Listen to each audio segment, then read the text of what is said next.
मैं ऐसे किसी जाहिल गंवार लड़की से शादी करके अपनी जिंदगी खराब नहीं कर सकता। वह सारी जिंदगी देहात में रहकर पली बड़ी है, मेरे स्टैंडर्ड की कैसे हो सकती है। मैं शहर के हाई क्लास सोसाइटी में रहने वाला पढ़ा लिखा एक पुलिस ऑफिसर, मेरा एक अलग मकाम है, मेरा नाम है। उसका मकल लड़की के साथ मैं कैसे सरवाइव करूंगा? वो मेरे लिए कितनी सही होगी? लोगों के सामने जब मैं उसके साथ बाहर निकलूंगा, किसी के सामने जाऊंगा, लोग हंसेंगे मुझ पर, कहेंगे ये देखो एक अफसर की पत्नी बिल्कुल गंवार है, उसे कोई और लड़की नहीं मिली। इस पूरी दुनिया में क्या वही एक लड़की रह गई है? मेरी जीवन साथी बनने के लिए गुस्से से भरा बोले जा रहा था। मैं अब क्या कहूँ बेटा, अब मुझे तो एहसास है तुम्हारी फीलिंग और रेपुटेशन की, लेकिन तुम्हारे पापा को ये बात कोई समझाएगा? उनके दिमाग पर तो बस अपने गांव के दोस्त की बेटी के लिए उनका प्यार जाग उठा है। वह तुम्हारे लिए अपनी दोस्त की बेटी सुषमा को पसंद करते हैं और मुझे वह लड़की जहर लगती है। मैंने तो हमेशा तुम्हारे लिए अपने स्कूल फ्रेंड वंदना की बेटी ईसा परफेक्ट लगती है। सती तुम्हें ईसा कैसी लगती है? मैं ईसा से तुम्हारी शादी करवाना चाहती हूँ, तुम्हारा क्या ख्याल है उसके बारे में? सीधे शब्दों में अपने जिगर के टुकड़े को वह अपनी बात समझा गई, जिससे उसके चेहरे पर एक मुस्कुराहट के रंग आ गए। आई नो मॉम, आप हमेशा बिना कहे मेरे पसंद नापसंद सब जान जाती हैं, लेकिन पापा क्या ईसा के लिए मान जाएंगे?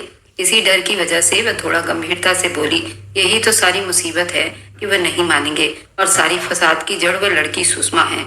अर्चना बड़े गुस्से से बोली, मॉम प्लीज आप ऐसे तो ना बोलिए। सुषमा एक सुलझी हुई, समझदार और भाई के हिसाब से वह उसके लिए बिल्कुल परफेक्ट लड़की है। बिना उसे देखे जाने आप लोगों ने अपनी तरफ से मनगढ़ंत कहानी बना ली है।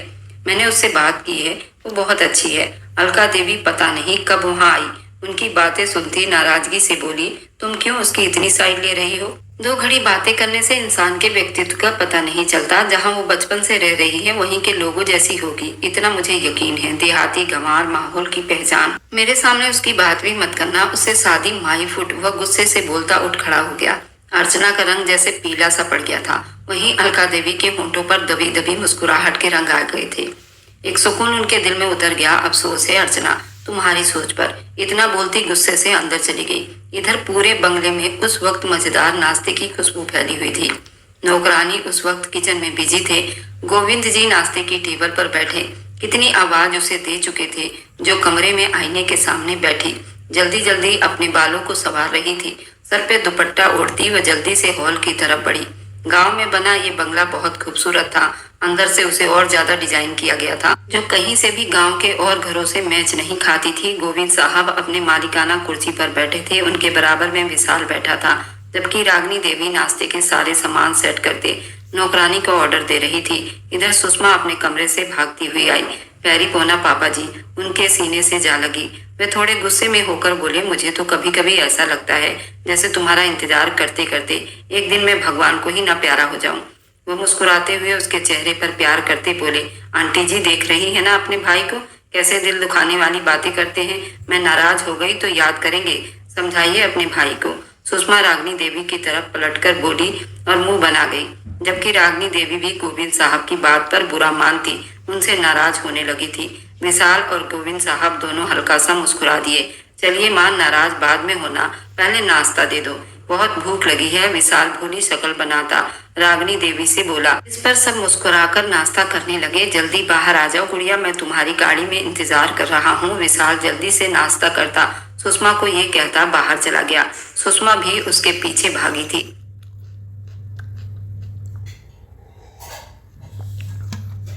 अजीबों की खूबसूरत ड्रेस चाहिए भला, तो ये रही कुछ मजेदार ऑप्शन। लेरिया से लेकर ड्रीम ब्यूटी फैशन। सुषमा भी उसके पीछे भागी थी, हर वक्त जल्दी में रहती थी। ये लड़की पता नहीं उसे डॉक्टर किसने बना दिया। मजाल है जो वक्त की थोड़ी सी भी कदर कर ले। रागनी बड़ी अफसोस से बोली, बहुत ही काबिल है मेरी बिटिया। आप देखिए, गांव जैसी जगह पर रहकर भी इतनी मेहनत करना और फिर डॉक्टर बनना हर लड़की के बस की बात नहीं। उनके शब्दों में अपनी इकलौती संतान के लिए थोड़ा सा फिक्र जागा था। तुम ठीक कह रहे हो गोविंद साहब, लेकिन अब आगे क्या सोचा है उसके भविष्य के बारे में? रागनी देवी चाय पीती बोली थी। मतलब उन्होंने आईब्रो उठाकर देखा। मतलब वह जवान और काबिल हो चुकी है, उसकी शादी भी तो करनी है। इस तरह बोले जिस पर गोविंद साहब मुस्कुरा दिया। मैं आपसे उसके बारे में बात करने ही वाला था। मैंने सुषमा के लिए मेरे शहर के दोस्त के बेटे शक्ति की इच्छा रखता हूँ। वे कुछ सोचते हुए गंभीरता से बात किए, लेकिन गोविंद साहब, उनकी पत्नी अलका कभी नहीं मानेगी ये बात। जिस तरह उसने सालों सदियों से बच्चों को इस गांव से दूर रखा, वह किस तरह हमारी बच्ची को स्वीकार करेगी। उनके सास ससुर इस दुनिया में उसके लिए तड़पते रह गए। वे कभी गांव की तरफ ना पलटी। वे तो पहले से बहुत मुंह चढ़ी है। मैं तो आकाश साहब की वजह से, जिसने हमसे कभी अपनी दोस्ती नहीं तोड़ी, अपनी बेटी से भी हमें बात करवाते रहते हैं। लेकिन शक्ति, वे तो जवान बच्चा है। उसे एक दो बार मिला हूँ और मिलने पर वे अंदाजा हुआ है कि वह हमारे बारे में अच्छी राय नहीं रखता। और ये सब उस अलका देवी का किया धरा है जो हमको पसंद नहीं करती। रागिनी देवी ने अपनी राय बताई तो ये सच था। यही सोच कर तो मैं चुप हो जाता हूँ। गोविंद साहब उदासी से बोले, अलका देवी ने कभी भी गांव की तरफ आने के लिए ना सोचा और वे अपने बच्चों को और खुद को इस गांव से दूर रखा और आकाश को लेकर शहर में जा बसी। बच्चों को भी कभी मिलने नहीं दिया, जबकि वे जानती थी उसके सास ससुर को उसकी कितनी जरूरत है। लेकिन नहीं, उसने बच्चों को दूर करते उनकी परवरिश में उसके नाना नानी की मोहब्बत कूट कूट कर भर दी गई है कि बच्चों ने कभी इस गांव के और इस गांव के लोगों का मुंह तक नहीं देखा। वे औरत कैसे सुषमा को स्वीकार करेगी, जिसे कभी अपने ससुराल को स्वीकार नहीं किया। अगर जबरदस्ती की भी तो कहीं सुषमा को मुश्किल न आ जाए। रागिनी देवी ने सारी हकीकत खोल कर रख दी थी। उनके इस शक पर गोविंद साहब ने हाँ में सिर हिलाया था। इधर आकाश साहब, मैं अपनी सहेली को जुबान दे चुकी हूँ। अब मैं इस जुबान से मुकरना नहीं चाहती। क्या चाहते हैं? मेरी दोस्ती यारी में मेरी वैल्यू कम हो जाए, मेरी थूथू हो? मैं अपनी सहेली वंदना की बेटी ईसा का हाथ मांग चुकी हूँ और शक्ति भी यही चाहता है, ऐसे ही इस घर की बहू बने। वह बड़ी घमंड से कहती अपनी जगह से उठ खड़ी हुई थी। आकाश साहब काम छोड़कर उनकी तरफ देखने लगे। जुबान देने से पहले तुमने मुझसे बात करना तक जरूरी नहीं समझा? शक्ति मेरा बेटा है, उसकी जिंदगी पर मेरा भी हक है और मैं कुछ और चाहता हूँ। आकाश साहब बड़ी गुस्से से बोले थे। मैं सुषमा को इस घर की बहू बनाना चाहता हूँ। मुझे उससे बहुत मोहब्बत है और ये बात तुम भी अच्छे से जानती हो। उनकी ये बात सुनकर अलका देवी के तन बदन में आग भड़क उठी थी। आंखों में गुस्सा और नफरत दिखाई दिए थे आकाश साहब, लेकिन मैं और मेरा बेटा शक्ति ऐसा नहीं चाहते। शक्ति सुषमा को नहीं, ईसा को पसंद करता है और वही उसकी जिंदगी की जीवन साथी बनेगी। उनकी आवाज थोड़ी तेज हुई थी। चलो हम फिर कभी बात करेंगे इस टॉपिक पर, फिलहाल आप आराम करो, वो गंभीरता से बोले। उन्होंने लैपटॉप एक तरफ रखा और उठकर रूम से बाहर चले गए। ज्यादा काम करना उनके लिए अब मुश्किल लग रहा था। उनके दो ही तो बच्चे थे, शक्ति, अर्चना, जिसे वो बहुत प्यार करते थे हर बाप की तरह। लेकिन उनके मन में अपने बेटे शक्ति के लिए कुछ और सोच रखा था। उनका बेटा उन्हें बहुत प्यारा था। सुषमा को भी वो बहुत पसंद करते थे, जो उनसे जान से भी ज्यादा प्यारी थी। अपने दोस्त की उस संतान से उन्हें अजीब सा लगाव था, अपनापन था, क्योंकि उसको जिंदगी में बहुत से दुखों का सामना करना पड़ गया था। बचपन में उसकी माँ चल बसी थी, फिर गांव जैसी जगह में रहकर बाप की देखभाल करने के साथ साथ पढ़ाई भी पूरी करनी थी। उसने बड़ी मुश्किल जिंदगी बिताई थी और अब उसकी जिंदगी की खुशियों के लिए शक्ति को सोचते। शक्ति एक पढ़ा लिखा खूबसूरत नौजवान होने के साथ काबिल पुलिस ऑफिसर भी था, जिद्दी और बहुत गंभीरता मिजाज रखने वाला। अपने बाप का हर बात मानने के साथ साथ माँ का बेहद लाडला था। अर्चना अपनी पढ़ाई पूरी कर चुकी थी, इसलिए घर पर ही रहा करती थी। उनके सास ससुर गांव में रहते थे। उनके फैमिली से उनका कोई संबंध नहीं था, लेकिन एक दोस्त था गोविंद, उनसे उनको बड़ा लगाव था। गोविंद साहब की बेटी सुषमा और रागिनी देवी का मुंहबोला बेटा विशाल था। गांव में सारी जमीनों की देखभाल गोविंद साहब करते थे, जबकि उनका दोस्त आकाश बहुत पहले उस गांव को छोड़कर शहर आकर बस चुके थे। गोविंद साहब की पत्नी सुषमा की माँ जब सुषमा को 2 साल की थी, उनका देहांत हो गया था और उनकी बहन रागिनी देवी बहुत पहले विधवा हो गई थी। अपने गोद लिए बेटे के साथ हवेली आ चुकी थी, इसलिए उन्होंने बहुत आराम से सुषमा को अपनी ममता के साए में समेट लिया।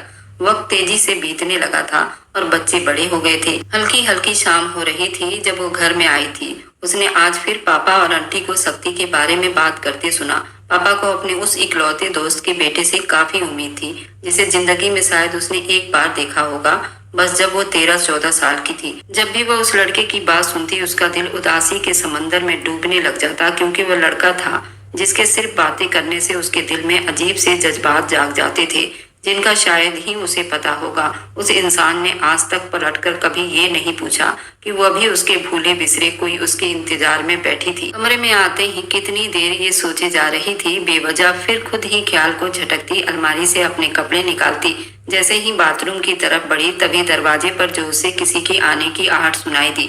वे तेजी से दरवाजे की तरफ बढ़ी। क्या बात है आंटी, आप? वो परेशानी से बात की। आंटी के चेहरे पर हवाइयां उड़ी हुई थी। सुषमा, जल्दी आओ बेटा, गोविंद साहब को अटैक हुआ है। वो बहुत हड़बड़ी में कहती बाहर की तरफ भागी थी। पर दहशत क्या कुछ नहीं था उनके चेहरे पर। उस वक्त बंगले में कोई आदमी भी नहीं था। सुषमा तेजी से बाहर की तरफ भागी और ये बस वही जानती थी वह किस तरह उन्हें लेकर अस्पताल पहुंची थी। ठीक 1 घंटे के बाद वह अस्पताल के कॉरिडोर में सर हाथों में पकड़े बस चुप से आंसू बहाए जा रही थी। विशाल को फोन कर उसने वहीं अस्पताल में बुलवा लिया था। क्या हो रहा था, क्या करना था, उसे कुछ पता ही नहीं था। बस इतना जानती थी गोविंद साहब आईसीयू में भर्ती हैं। सारी भाग दौड़ विशाल कर रहा था। वह काबिल डॉक्टर थी, लेकिन उस वक्त वह सिर्फ एक बेटी थी जो अपने बाप की हालत देखकर किसी डरे हुए बच्चे की तरह डरी सहमी बैठी थी।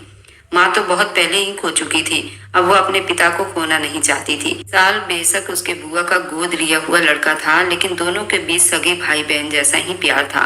रात धीरे धीरे गहरी होती जा रही थी। गोविंद साहब का पूरी दुनिया में एक दोस्त ही था जो उनके बुलाने पर दौड़ा चला आता था। आकाश साहब को फोन कर दिया गया था, लेकिन वे अभी पहुंचे नहीं थे। रागनी देवी उसी के साथ बेंच पर बैठी उसे हौसला और हिम्मत देने की कोशिश कर रही थी। धीरे से उठती वो शीशे से उस पार गोविंद साहब की ऐसी हालत देख देख कर रो रही थी। कितना टाइम बीत गया, कितने घंटे बीते थे, उसे कुछ याद नहीं था। अंधेरा होते जा रहा था। वह गायब दिमाग से बैठी थी जब उसे आकाश साहब तेज कदमों से अपनी तरफ आते हुए दिखाई दिए थे। उन्हें देखते हुए बेकाबू होकर खड़ी हो गई। रागनी देवी विशाल डॉक्टर के पास गए हुए थे उनसे बात करने। सुषमा आकाश साहब के सीने पर सर रखकर फूट फूट कर रो रही थी। आकाश साहब नम आंखों से उसका सर थपक रहे थे। तुमने मुझे पहले क्यों नहीं बताया बेटा? अब कैसा है मेरा दोस्त? कुछ बताया नहीं डॉक्टर ने? आकाश साहब उससे अलग होते अब विशाल से पूछ रहे थे। सुषमा उनसे दूर हुई तो उनके बगल में खड़े उनके बेटे पर उसकी निगाह पड़ी थी तो वे दंग रह गई थी। ऐसे रिश्ते सच में पानी के बहाव की तरह होता है। वह भी अपने अंकल की मोहब्बत में खिंचा चला आया था। हर बार की तरह आंटी नहीं आई थी। शक्ति ने कोई बात नहीं की, न उनसे न उससे अपनी पहचान करवानी जरूरी समझी। बस एक नजर देखा, चुप से बैठ गया। अलका देवी नहीं आई। रागनी देवी ने आकाश साहब से पूछा। असल में उसके मायके में कोई फंक्शन था, उसे अटेंड करना था, इसलिए आकाश साहब थोड़ा शर्मिंदा होते बोले, तुम्हारे दोस्त के जान से ज्यादा उसके लिए फंक्शन जरूरी है? अफसोस हुआ सुनकर, उसे ऐसे वक्त में यहाँ होना चाहिए था। रागनी अफसोस से सर हिलाती कह रही थी। उनके साथ बैठी आंटी के ना आने का बहुत दुख हुआ था। उनकी आपस की बातें सुनकर दिल और भी वीरान हो गया था। सुबह के करीब गोविंद साहब खतरे से बाहर हो गए थे। हर तरफ रोशनी फैल गई थी। वह खुश थी, बेहद खुश। गोविंद साहब का हाथ अपने हाथों में लेकर बैठी। वह कितनी ही देर रोती रही। आकाश साहब ने उसे और विशाल को घर भेज दिया। अस्पताल से थकी हुई थी। घर आते वह अपने कमरे में चली गई। सुबह जब उसकी आंख खुली तो दिन का 1 बज रहा था। जल्दी हॉस्पिटल के लिए निकल गई, जाकर अपनी आंटी और शहर से आए अंकल को घर भेज सके। विशाल उसके साथ ही था। गोविंद साहब को प्राइवेट रूम में शिफ्ट कर दिया गया था। शहर से आए अंकल और आंटी, गोविंद साहब, यहाँ तक कि शक्ति भी वहाँ बिल्कुल चुप बैठे थे। शक्ति अभी तक वहीं था, वह गया नहीं था। उसे हैरानी हुई। कुछ ही घंटे में गोविंद साहब बूढ़े और कमजोर से लगने लगे थे। उन्हें हार्ट अटैक क्यों हुआ था? जरूर उसके पीछे कोई बहुत बड़ी वजह रही होगी। शायद वह किसी बात को लेकर बहुत ज्यादा परेशान थे, लेकिन क्या? वह परेशानी क्या थी? उन सारी बातों को लेकर वे सोच रही थी और फिर हुआ जिसका उसने कभी सपने में भी नहीं सोचा था। शक्ति से शादी पल में उसकी जिंदगी बदली थी। शक्ति की गहरी चुप्पी, उन सब का यहाँ रुकना, पापा के चेहरे की खुशी, वह सब समझने लगी। उसके पापा उसे लेकर परेशान थे। इस सोच ने जैसे उसके दिल पर पत्थर रख दिए। वह रोना चाहती थी, यहाँ से भाग कर जाना चाहती थी, लेकिन ऐसा नहीं कर सकी। वह देखते देखते झटपट हॉस्पिटल के बाहर कोर्ट में उसकी शादी शक्ति से कर दी गई थी। वह एक पल में सुषमा कुमारी से श्रीमती सुषमा किसी की पत्नी बन गई थी। वह अपने पापा से मिलने कमरे में आई तो शक्ति उसे अभी भी वैसे ही घूर रहा था जैसे ये सब उसे जबरदस्ती करवाया गया हो। यहाँ तक अंकल जी और आंटी, विशाल और गोविंद साहब के चेहरे से खुशी फूट रही थी। अपने पापा से मिलती वो विशाल के साथ वापस बंगले में आने के लिए गाड़ी में आकर बैठी थी। शक्ति इस रिश्ते से खुश नहीं, लेकिन धीरे धीरे सब ठीक हो जाएगा। सुना है वह अपनी मम्मी के सहेली की बेटी को पसंद करता था, शायद इसलिए उससे पूछा नहीं। विशाल खुद से उसे बताने लगा। उसकी आखिरी बात पर सुषमा चौंक कर उसे देखने लगी, फिर गहरी सांस लेती चुप से बाहर खिड़की से झांकने लगी। ऐसा क्या हुआ, तुम खुश नहीं हो? विशाल फिक्र से पूछने लगा। आपको क्या लगता है? कई आंसू अपने अंदर उतारती वह जबरदस्ती मुस्कुराने लगी। जबरदस्ती किसी की जिंदगी में किसी और की जगह उसे शामिल कर दिया गया था। वह खुश कैसे हो सकती थी भला? बोल नहीं सकती थी और झूठ बोलना नहीं चाहती थी, इसलिए उल्टा विशाल से सवाल कर गई। देखो सुषमा, मैं तुम्हारा भाई हूँ, लेकिन उससे भी पहले मैं तुम्हारा बचपन का दोस्त भी हूँ। जैसे तुम पहले भी बातें शेयर किया करती थी और अब भी तुम मुझ पर भरोसा करके मुझे सब कुछ बता सकती हो, वह सच कह रहा था। सुषमा को तसल्ली हुई। उसने मुस्कुराकर विशाल की तरफ देखा। भाई, शक्ति के दिल में हमेशा इस गांव के लिए और हमारे लिए नफरत ही पैदा की है आंटी ने। वह अभी भी हमसे नफरत करता है और तुम देखना, वह हमेशा मुझसे नफरत ही करेगा। ये रिश्ता कभी कामयाब नहीं होगा। सब्र करने के बावजूद उसने आंसू बहा दिए थे। सब ठीक हो जाएगा। अगर ऐसी बात होती तो गोविंद अंकल की तबीयत का सुनकर वे अस्पताल में शहर से इतनी जल्दी ना आ जाते। विशाल ने बड़ी बारीकी से बताया। आंटी कभी मुझे अपनी बहू स्वीकार नहीं करेगी। वह ये रिश्ता जरूर तोड़ने की कोशिश करेंगी। और प्लीज अब ये मत कह देना कि शक्ति के साथ कोई जबरदस्ती नहीं की गई थी। वे अब घर पहुंच चुके थे। तुम्हारी हर बात मानता हूँ, लेकिन अब और ज्यादा शक्ति तुमसे दूर नहीं रह सकता, क्योंकि आकाश अंकल अपनी फैमिली के साथ हमेशा के लिए अपने गाँव आ रहे हैं। वह एक एक शब्द पर जोर देता बोला। उसकी बात सुनती सुषमा हैरानी से उसे देखने लगी। और रही बात शक्ति की, तो तुम उसकी नफरत को मोहब्बत में बदल दोगी, क्योंकि तुम एक बहादुर लड़की हो। इतनी आसानी से हार नहीं मानोगी। विशाल को इतना भरोसा था उस पर जितना उसे खुद पर भी नहीं था। एक छोटी सी उम्मीद कहीं उसके दिल में जाग गई थी। कुछ दिनों में गोविंद साहब भी अस्पताल से घर आ गए थे। और हम सब हैं तुम्हारे साथ। इस जंग में तुम्हारा मैं पूरा साथ दूंगा। वह सारी सोचों को झटक कर अपने कमरे की तरफ बढ़ गई। एक आफत थी जो अलका देवी पर रात को आकाश और शक्ति के घर आने के बाद उन पर टूटने वाली थी, और वह था शक्ति और सुषमा की शादी, जो उनके मना करने के बाद भी सुषमा से कर दिया गया था, जिसे वह सख्त नफरत करती थी। वो पूरे घर में गुस्से से चक्कर काट रही थी, जबकि शक्ति और आकाश साहब बिल्कुल तसल्ली में दिखाई दे रहे थे। अर्चना दिल ही दिल में बहुत खुश थी, क्योंकि उसके प्यारे भाई का उस ईसा नाम की बला से जान छूट गई थी। आपने इतना बड़ा फैसला मुझसे बिना पूछे मेरे ना रहते हुए कर लिया। आपको मेरा जरा सा भी ख्याल नहीं आया कि आपकी धर्मपत्नी अपने बेटे की शादी में शामिल नहीं है। मैं उसकी माँ हूँ, उसकी राय लेनी भी जरूरी नहीं समझी, और जो दिल में आया कर लिया। मैं बहुत गुस्से से हाथ पैर पटक कर बोल रही थी। आवाज उस फ्लैट से बाहर जा रही थी। आकाश साहब ने एक नजर उन्हें देखा, फिर लेट गए। आप अच्छे से जानते थे मैं अपनी सहेली की लड़की से शक्ति की शादी पक्की कर चुकी थी, फिर भी आपने इस अनपढ़ गंवार बेवकूफ लड़की से मेरे बेटे की शादी कर दी। मैं और शक्ति, हम दोनों उस लड़की को पसंद नहीं करते। मैं गुस्से और नफरत में डूबे हुए शब्दों में कह रही थी। वह उस वक्त सब कुछ भूल गई थी। पति का लिहाज करना, उनकी इज्जत करना उसे बिल्कुल भी याद नहीं था। सिर्फ अपनी सहेली से किया हुआ वादा याद रह गया था। और मैंने भी तो कहा था कि मैं सुषमा बेटी को अपने घर की बहू बनाना चाहता हूँ। मुझे वह शक्ति की दुल्हन के रूप में पसंद है और कोई अनपढ़ जाहिल नहीं है। आकाश साहब बहुत गुस्से से बोले। उनके शब्द अलका देवी को जैसे तलवार जैसे लगी थी। वह एक गंवार लड़की है, मैं उसे बहू के रूप में कभी स्वीकार नहीं कर सकती। अलका देवी ने बहुत ही बदतमीजी से चिल्लाकर कहा था, बस बहुत हुआ, अब चुप। तुमने बहुत अपनी मर्जी कर ली, जो दिल आया वो किया। मेरी बेटी अर्चना का रिश्ता भी अपनी मर्जी से जोड़ दिया। मैंने कुछ नहीं किया। तुमने मुझे मेरे अपने ही गांव से, अपने परिवार से दूर रखा। मेरे बच्चों तक के दिल में तुमने उस गांव और गांव के लोगों के लिए नफरत पैदा कर दी। वह उनसे मिलते तक नहीं, उनसे बात तक नहीं करते। तुमने उनके दिल में सिर्फ अपने मायके की मोहब्बत डाली है। मैं फिर भी चुप रहा, कभी तुमसे कोई शिकायत नहीं की। लेकिन आज अगर मैंने अपनी खुशी के लिए ये फैसला किया तो तुम्हें इतनी प्रॉब्लम हो गई क्यों? आकाश साहब ये सारी बातें अब बर्दाश्त से बाहर हो गई थी, तभी वो भी चिल्लाते हुए उठे थे। अलका देवी बिल्कुल सहम कर डर गई थी। अपने पति के गुस्से से भरा ये रूप आज उन्होंने पहली बार देखा था। मैंने फैसला कर लिया है, हम सब उस गांव में जाकर ही बसेंगे। उस गांव में मेरा सब कुछ वैसा का वैसा ही है। आकाश साहब ने दो टूक अंदाज में कहा। लेकिन आपकी जॉब का क्या होगा? वे अपने बेटे शक्ति की जॉब भी उसी गांव के पुलिस स्टेशन में ही करवा दिया है। वे अपनी जुबान सूखे होंठों पर फेरते बड़ी मुश्किल से कह पाए थे, मैंने अपने शहर के जॉब से रिजाइन कर दिया है। अब फैसला कर लिया है कि अब अपने गांव की जमीनों पर ही अपना कारोबार करूंगा। आकाश साहब उस वक्त बहुत गुस्सा नजर आ रहे थे। अलका को घूरते सब कुछ बोल रहे थे। अलका की रंगत पीली पड़ गई थी। हम गांव नहीं जाएंगे, अच्छी भली जिंदगी यहाँ बीत रही है, डिस्टर्ब हो जाएगी। यहाँ से वहाँ एडजस्ट होना मेरे लिए बड़ी मुश्किल की बात है। मैं अपनी और बच्चों की जिंदगी बिगाड़ना नहीं चाहती। वह बहुत ज्यादा गुस्से से बोली। शक्ति और सुषमा का रिश्ता पहले ही उन्हें अटैक कर रहा था, ऊपर से गांव जाकर रहने वाली बात। अलका देवी के सीने पर जैसे सांप लौट रहा था। तुम चाहो तो यहाँ अपने मायके में जाकर रह सकती हो। मैं और मेरे बच्चे कल से उसी गांव में शिफ्ट हो रहे हैं। वे बहुत गुस्से से कहते हुए कंबल ओढ़कर लेट गए थे। अलका देवी धम से सोफे पर गिर गई थी। आंखों से आंसू बहते होठों पर गिरने लगे थे। शाम का अंधेरा फैलते ही आकाश साहब अपने गांव के लिए तैयारी करने लगे। यहाँ शहर में उन्होंने सरकारी फ्लैट लिया हुआ था जो 3 बेडरूम था। जब वो अपने जॉब से रिजाइन कर चुके थे तो उन्हें वह फ्लैट भी तो खाली करना था। अगली रात होते ही वह अपने गांव के घर के सामने थे। चौकीदार ने झट से उन्हें प्रणाम किया था। दरवाजा खोला। गांव के लोग उन्हें देखते बहुत खुश हुए।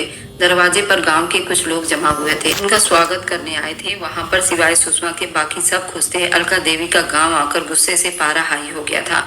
इधर जिस कमरे में सुषमा सो रही थी वहां एक नौकरानी आकर उसे जगाने लगी। मैडम जी उठ जाइए, आपको बड़े साहब बुला रहे हैं, मेहमान आ चुके हैं। एक नौकरानी वहां आती उसे जगाती हुई बोली।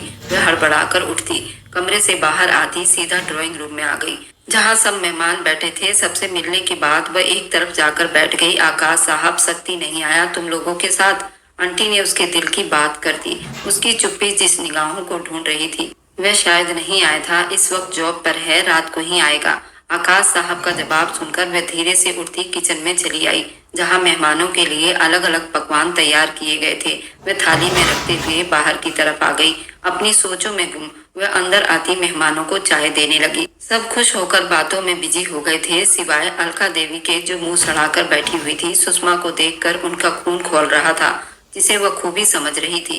उनकी नजरों से बचने के लिए वह वहां से उठकर वापस किचन में चली आई थी। रात के खाने की तैयारी करते हुए बाहर देखा। आसमान पर अब काले बादल छा रहे थे। किचन में जल्दी जल्दी सलाद बनाकर अब वो खाने के लिए टेबल सेट करने लगी थी। तभी उसे गाड़ी की हॉर्न सुनाई दी। उसका दिल पल में जोरों से धड़क रहा था। वह जरूर शक्ति था जो आया था। काम करने के साथ साथ उसकी निगाहें बार बार बाहर के दरवाजे की तरफ उठ रही थी और उस वक्त दरवाजा खुला। उसका दिल जैसे धड़कना भूल गया था। आंटी भी आवाज सुनती आंगन में चली आई थी। अंदर आने वाले आदमी का बड़ी जोरदार तरीके से स्वागत किया गया था। सुषमा तो उसे देखकर अपनी जगह से जम सी गई थी। वह नजरों की ताक खुद पर महसूस करता। शक्ति आंटी से मिलते जैसे पलटा। उसकी नजर सुषमा से चार हुई। सुषमा ने गड़बड़ाकर जल्दी से नजरों को घुमाते अपने काम में लगी। उस वक्त वह अफसर के फुल वर्दी में था। वह बहुत ज्यादा हैंडसम लग रहा था और डैशिंग लग रहा था। उसकी पर्सनालिटी बहुत शानदार लग रही थी, उसे सबसे अलग बना रही थी। तभी सब खाने के लिए वह आने लगे। शक्ति सबसे मिलकर चेंज करने अपने कमरे की तरफ बढ़ गया। बारी बारी सबको खाना परोसने लगी। जब कुछ ही देर में शक्ति भी हल्का फुल्का सा आरामदेह कपड़ा पहने वहां चला आया था और सीधा अपनी माँ के बराबर वाली खाली सीट पर जाकर बैठा तो शर्म से उसकी आंखें झुक गई थी। उससे पहले कि वह आगे बढ़कर उसे भी खाना परोसती, जब अलका देवी की आवाज गूंजी, सुषमा मुझे पानी पिलाओ जरा। वो बुरी शक्ल बनाती हुई बोली। उसने अलका देवी को पानी दिया जबकि आंटी जल्दी से उठती शक्ति को खाना देने लगी थी। अलका देवी की यह हरकत जानबूझकर की गई थी ताकि वह शक्ति के पास ना हो सके। उनकी ये हरकत वहां बैठे सब लोगों ने अच्छे से नोट किया था। रात के करीब अब 1 बज रहे थे। सारे घर की बत्तियां गुल थी सिवाय एक बल्ब के जिससे हल्की सी रोशनी आ रही थी। वह अंधेरे में नींद में आंखें लिए सुस्त हो रही थी।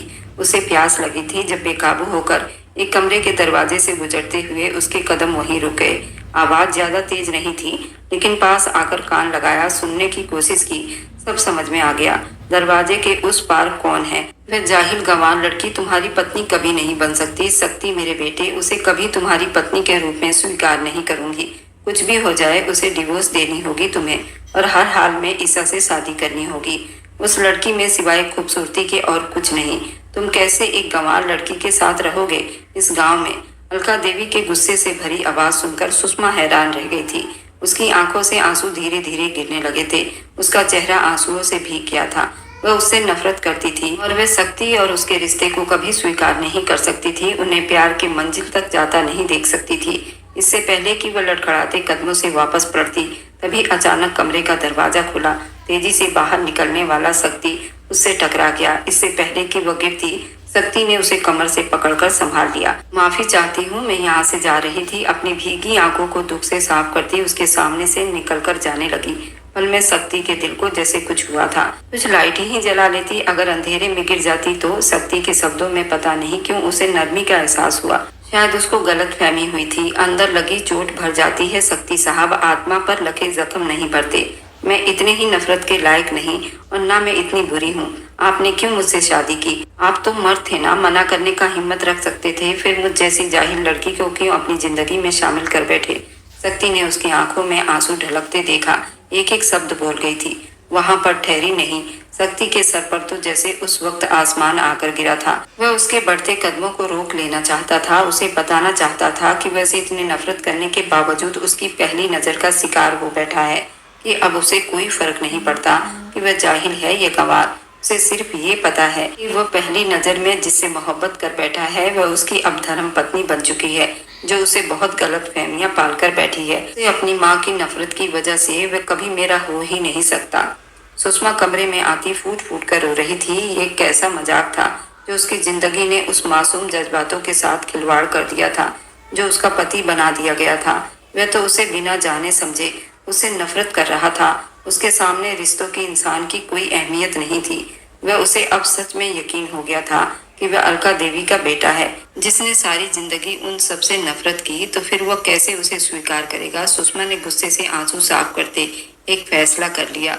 वह अब सारी जिंदगी उसके सामने झुकेगी नहीं। इसलिए ठीक यही होगा, सभी बड़ों के बीच बात करके इस रिश्ते को ही खत्म कर दिया जाए, ताकि वह ईसा नाम की लड़की के साथ अपना रिश्ता आगे जोड़ सके। सुबह का उजाला हर तरफ फैला हुआ था। फ्रेश होकर बालकनी में आता बाहर के खूबसूरत नजारों को देखने में बिजी था, जब उसकी नजर सामने फूलों के बगीचे में उदास बैठी सुषमा पर जा ठहरी थी।